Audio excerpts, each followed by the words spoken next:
Trump taking a cognitive test to assess his mental decline, thinking it was an IQ test, then suggesting that he would outscore AOC and Jasmine Crockett is the same as him saying that he would win an F1 race in a car with no engine. Anyway, I just happened to find this Nazi with an inguinal bleed. But we sorted that out. And notionally, it's been 10 minutes and the bleeding is controlled. So let's talk about pressure dressings. We all know what pressure is. It's the thing that a couch cushion feels anytime JD Vance walks into the room. If you're wondering why we're even bothering with pressure dressings, it's because arteries are really powerful. They could bust a clot, start bleeding again. So I need something to maintain pressure so that I can take my hands back. And additionally, it gives us an opportunity to actually cover that wound to prevent further contamination. We've got 3 possible ways to do a pressure dressing. One of them is improvised, and we'll talk about that one. This is the H bandage, and then this is the emergency trauma dressing.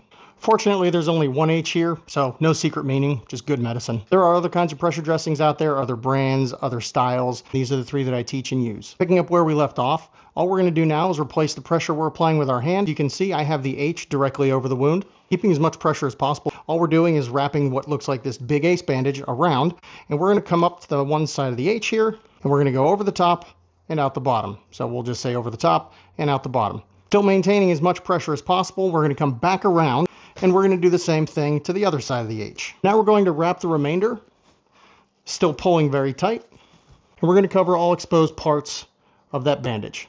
And here at the end of the H bandage, you can see that we have a hook and loop, and this little plastic clip. All we're going to do is pull it tight, sink in the hook and loop, and attach the plastic clip. The point of wrapping this the way that we did is that it focused a lot of the pressure directly over top of the bandage that we were using to keep pressure on that inguinal bleed. All right, our next example is an emergency trauma dressing. And very similar to the H bandage, we have our bandage here, along with our elastic for the dressing.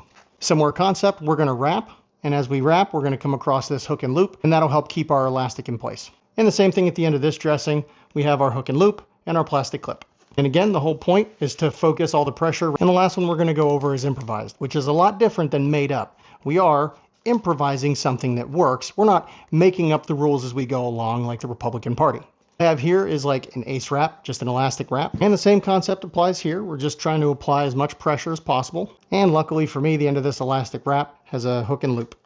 And once you've finished applying your pressure dressing, you will want to continue to check it to make sure that it's not bleeding through. If it does bleed through, then you need to put pressure back on this immediately and you need to restart your process. And the final thing I want to address that is, well, why would I have 3 different ones?